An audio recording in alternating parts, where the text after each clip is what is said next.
13 अगस्त 1972 पाकिस्तान के रावलपिंडी में मौजूद एक कड़ी सुरक्षा वाले प्रिजनर ऑफ वॉर यानी POW कैंप में वो रात इतिहास बनने वाली थी। यही वो कैंप था जहां 1971 के भारत पाकिस्तान युद्ध के बाद भारतीय वायुसेना के 12 पायलटों को बंदी बनाकर रखा गया था।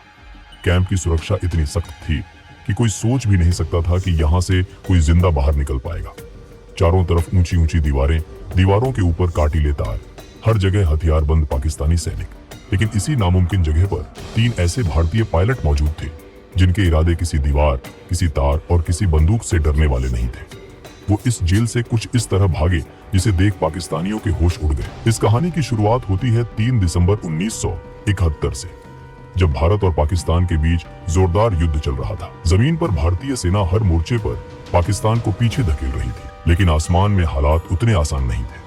पाकिस्तान के जफरवाल शहर के पास बना एक ऊंचा वॉच टावर भारतीय वायुसेना के लिए बड़ी परेशानी बन चुका था। वहां से पाकिस्तानी सेना भारतीय मूवमेंट पर नजर रखती थी और कई बार भारतीय विमानों पर सटीक फायरिंग भी की जाती थी। इस वॉच टावर को तबाह करने की जिम्मेदारी दी गई भारतीय वायुसेना के जाबाज पायलट दिलीप पारुलकर को। दिलीप पारुलकर अपने साहस, अनुशासन और हिम्मत के लिए जाने जाते थे। उन्हें पता था कि मिशन आसान नहीं है, लेकिन देश के लिए यह जोखिम उठाना जरूरी था। 10 दिसंबर 1971 को दिलीप पारुलकर अपने सुखोई 7 फाइटर जेट के साथ मिशन पर निकले। जैसे ही वो वॉच टावर के पास पहुंचे, पाकिस्तान की एंटी एयरक्राफ्ट गनों ने जबरदस्त फायरिंग शुरू कर दी। गोलियां सीधे उनके जेट की तरफ आ रही थी। कुछ ही पलों में उनका विमान बुरी तरह डैमेज हो गया। हालात बिगड़ते देख पारुलकर ने बिना समय गवाए इजेक्ट किया। उनकी जान तो बच गई, लेकिन किस्मत ने उन्हें दुश्मन की जमीन पर उतार दिया। जमीन पर उतरते वक्त पारुलकर पहले से घायल थे। दर्द से जूझते हुए वो खुद को संभाल ही रहे थे कि आसपास के पाकिस्तानी आम लोग वहां जमा होने लगे। भीड़ दुश्मन चिल्लाने लगी। देखते ही देखते लोगों ने उन्हें पीटना शुरू कर दिया। उनका सामान छीन लिया गया। चोट, थकान और मारपीट की वजह से पारुलकर वहीं बेहोश हो गए। अगर थोड़ी भी देर हो जाती तो शायद भीड़ उन्हें जान से मार देती, लेकिन तभी पाकिस्तानी सैनिक वहां पहुंच गए।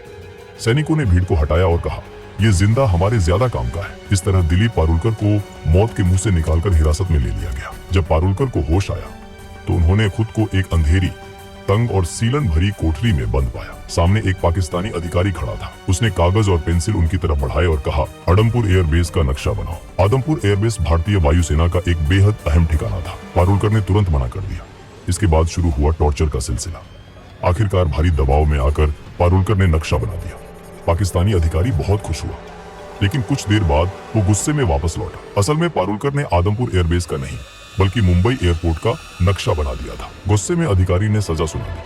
पूरी रात कोठरी के एक कोने में खड़े रहना होगा। एक गार्ड को आदेश दिया गया कि अगर पारुलकर बैठे तो तुरंत गोली मार दी जाए। पूरी रात पारुलकर खड़े रहे। शरीर जवाब दे रहा था, लेकिन गार्ड को उन पर तरस आ गया। उसने धीरे से कहा, सुबह तक बैठ जाओ, अगर कोई आएगा तो मैं खास दूंगा, तब तुम खड़े हो जाना। इसके बाद कई रातें पारुलकर ने उसी अंधेरी कोठरी में बिताई। लगातार टॉर्चर हुआ, लेकिन उन्होंने अपने मुंह से कुछ नहीं निकाला। आखिरकार पाकिस्तानी अधिकारी भी थक गए और कुछ दिनों बाद उन्हें बाकी भारतीय बंदियों के साथ एक ही कैंप में डाल दिया गया। यही था रावलपिंडी का POW कैंप, जहां भारतीय वायुसेना के 12 पायलट कैद थे। यहाँ पारुलकर को पता चला कि बाकी साथियों के साथ भी ऐसा ही बर्ताव हुआ था। सबने दर्द सहा था, लेकिन किसी का हौसला नहीं टूटा था। इस कैंप के इंचार्ज थे उस्मान हामिद। वो भारतीय पायलटों के साथ सम्मान से पेश आते थे। हालांकि कई पाकिस्तानी अधिकारियों को ये बात बिल्कुल पसंद नहीं थी। उसी उस्मान हामिद ने भारतीय पायलटों को एक कैसेट प्लेयर और एक एटलस दिया।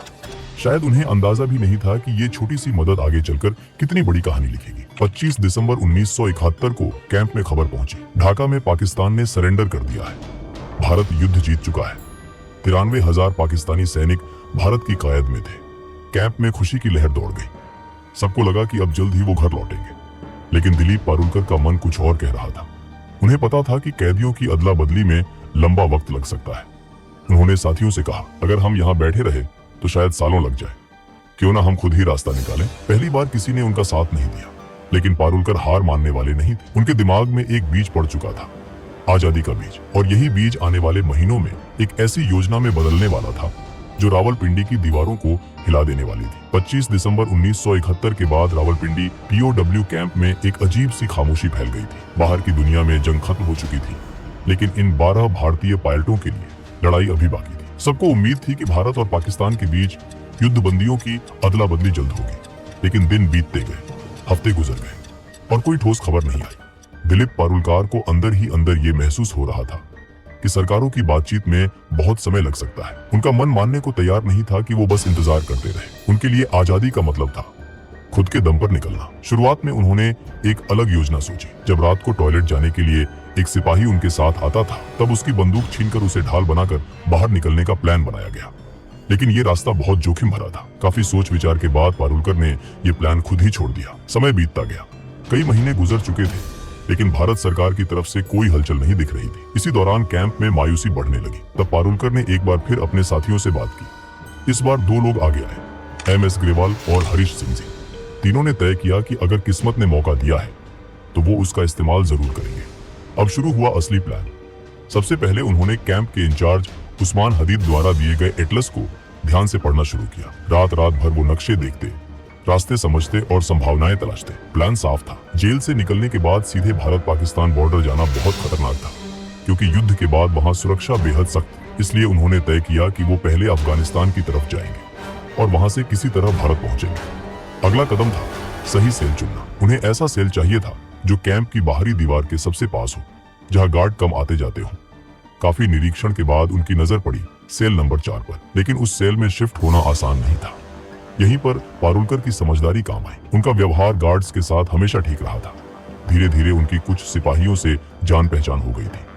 उसी का फायदा उठाकर उन्होंने रिक्वेस्ट डाली और आखिरकार पारुलकर, ग्रेवाल और हरीश सिंह जी को सेल नंबर 4 में शिफ्ट कर दिया गया। इस सेल में पहले से एक और भारतीय पायलट मौजूद थे, विद्याधर शंकर चाटी। चाटी भागने के प्लान में शामिल नहीं होना चाहते थे, लेकिन वो इन तीनों की मदद करने को तैयार थे और यही मदद आगे चलकर बेहद अहम साबित होने वाली थी। अब असली चुनौती थी दीवार में सुरंग बनाना। सेल की दीवार लगभग 18 इंच मोटी थी। बिना किसी औजार के इसे तोड़ना नामुमकिन था, लेकिन किस्मत एक बार फिर उनके साथ थी। किसी तरह उन्होंने एक कैंची और एक स्क्रू ड्राइवर चुरा लिया। हर रात ठीक 12 बजे से 1 बजे तक बेड के नीचे जाकर काम शुरू होता। एक आदमी दीवार कुरेदता, बाकी 3 पहरा देते।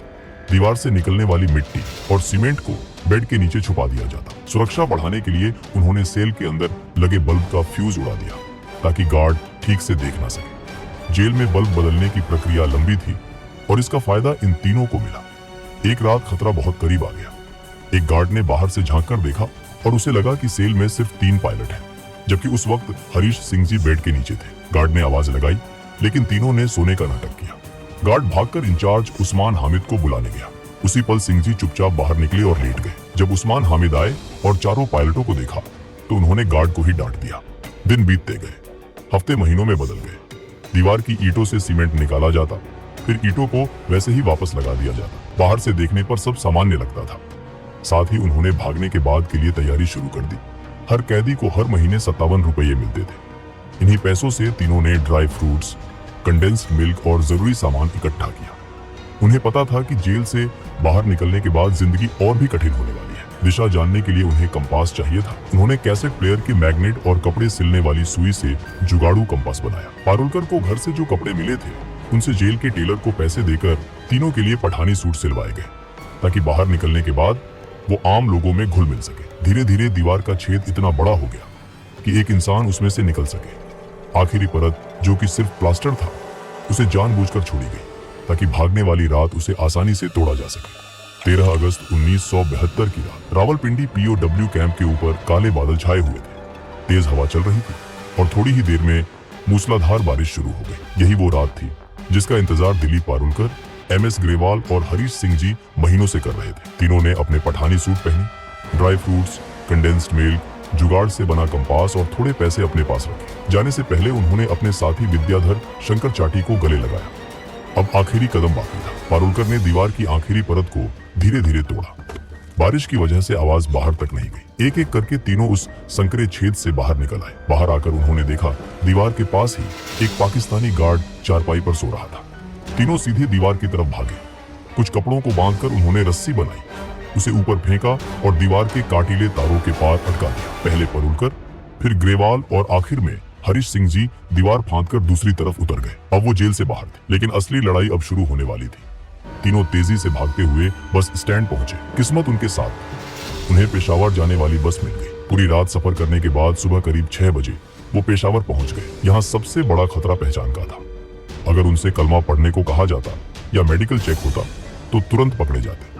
इसलिए तीनों ने खुद को क्रिश्चियन बताने का फैसला किया। पेशावर से उन्होंने एक और लोकल बस ली और सुबह करीब 9:30 पर लंडी कोटल पहुंचे। उधर सुबह 11 बजे रावलपिंडी के वॉर कैंप में अचानक हड़कंप मच चुका था। पाकिस्तानी गार्ड्स को पता चल गया था कि तीनों भारतीय पायलट भाग चुके हैं। जब गार्ड्स उनके सेल में पहुंचे और दीवार में बना वो बड़ा सा सुराख देखा तो कुछ पल के लिए सब सन्न रह गए।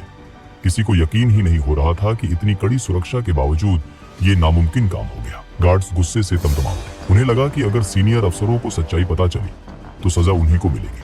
इसी गुस्से और डर में उन्होंने सोचा कि विद्याधर शंकर चाटी, जिन्होंने इन तीनों की मदद की थी, उन्हें गोली मार दी जाए। फिर सीनियर्स को यह बताया जाए कि चाटी भी भागने की कोशिश कर रहे थे, इसलिए मजबूरी में उन्हें मारना पड़ा। लेकिन सीनियर अफसरों को जल्दी ही साफ जानकारी मिल गई कि असल में कितने कैदी भागे हैं। इसी वजह से गार्ड्स चाटी को मारने की हिम्मत नहीं कर पाए। उधर जेल से दूर निकल चुके तीनों पायलटों के सामने अगली सबसे बड़ी चुनौती खड़ी थी। अब उन्हें अफगानिस्तान में दाखिल होने के लिए तोरखम बॉर्डर पार करना था, जो वहां से सिर्फ 5 किलोमीटर दूर था। दूरी कम थी, लेकिन सबसे बड़ी समस्या ये थी कि उन्हें रास्ता बिल्कुल नहीं पता था। उन्होंने अपने पास मौजूद एटलस में देखा कि तोरखम बॉर्डर के पास एक जगह दिखाई गई थी, लंडी खाना रेलवे स्टेशन। नक्शे के हिसाब से अगर वो वहां पहुंच जाते तो वहीं से होते हुए तोरखम बॉर्डर जाना आसान हो सकता था। लेकिन उन्हें ये नहीं पता था कि नक्शा बहुत पुराना था और लंडी खाना रेलवे स्टेशन 1932 में ही बंद हो चुका था। तीनों एक चाय की टपरी पर पहुंचे और वहां खड़े एक आदमी से पूछा, लंडी खाना कैसे जाए? ये सुनते ही आसपास के लोग उन्हें घूरने लगे। तभी एक आदमी आगे आया और सख्त लहजे में पूछा, तुम कौन हो, कहां से आ रहे हो और कहां जा रहे हो? पारुलकर ने जवाब दिया, हम पाकिस्तान एयरफोर्स के अफसर हैं, छुट्टी पर हैं और घूमने जा रहे हैं। दुर्भाग्य से वो आदमी तहसीलदार का क्लर्क था। उसे शक हो गया। उसने कहा, यहाँ इस नाम की कोई जगह नहीं है। भीड़ बढ़ने लगी। उस आदमी ने ताना मारा, तुम तीनों बंगाली हो ना, अफगानिस्तान भाग रहे हो? ग्रेवाल ने हंसते हुए कहा, क्या हम आपको बंगाली लगते हैं? लेकिन शक और गहरा गया। तीनों को पकड़कर तहसीलदार के पास ले जाया गया। वहां भी उन्होंने खुद को पाकिस्तानी एयरफोर्स अफसर बताया, लेकिन तहसीलदार ने भरोसा नहीं किया। आखिरी दाव खेलते हुए पारुलकर ने कहा, हमने अपने वतन के लिए खून पसीना बहाया है। अगर आपको भरोसा नहीं है तो पाकिस्तान एयरफोर्स के एडीसी उस्मान हामिद से बात करवा दीजिए। पारुलकर को लगा था कि इससे वो बच जाएंगे, लेकिन यही बात उनकी सबसे बड़ी गलती बन गई। तहसीलदार ने तुरंत उस्मान हामिद को फोन किया और दिलीप से बात करवाई। दिलीप को बात करनी ही पड़ी। इसी पल उस्मान हामिद को समझ आ गया कि तीनों वही भारतीय पायलट हैं जो रावलपिंडी कैंप से भागे हैं। उस्मान हामिद ने तहसीलदार से फोन पर कहा, ये हमारे लोग हैं, जब तक हमारे सिपाही वहां नहीं पहुंचते इन्हें सुरक्षित रखा जाए। कुछ घंटों बाद पाकिस्तानी सैनिक आए और तीनों को दोबारा रावलपिंडी ले जाया गया। उन्हें 30 दिन की सॉलिटरी कन्फाइनमेंट की सजा दी गई। इसके बाद सभी भारतीय पायलटों को रावलपिंडी से हटाकर फैसलाबाद की जेल भेज दिया गया, जहां 500 से ज्यादा भारतीय POWs रखे गए थे। इसी दौरान भारत और पाकिस्तान के बीच युद्ध बंदियों की अदला बदली पर बातचीत तेज हो गई। आखिरकार दिसंबर 1972 में पाकिस्तान के राष्ट्रपति जुल्फिकार अली भुट्टो ने सभी भारतीय युद्ध बंदियों को रिहा करने का ऐलान कर दिया। जब ये भारतीय जवान वाघा बॉर्डर से भारत लौटे तो वहां इंसानों का सैलाब उमड़ पड़ा। हजारों लोग तिरंगे लेकर खड़े थे। नारों की गूंज थी। सैनिकों की आंखों में आंसू और चेहरे पर गर्व था। ये कहानी सिर्फ एक जेल से भागने की नहीं थी, ये कहानी थी हौसले की। ये कहानी थी उस जज्बे की जो सलाखों के पीछे भी आजाद रहना जानता है। और रावलपिंडी की वो दीवारें आज भी शायद याद करती होंगी कि कभी 3 भारतीय पायलट उन्हें चकमा देकर निकल गए। दोस्तों, अगर वीडियो पसंद आया हो तो वीडियो को एक लाइक जरूर करें और चैनल को भी सब्सक्राइब जरूर करें। हम ऐसे ही वीडियो हर हफ्ते लाते रहेंगे। तब तक के लिए जय हिंद।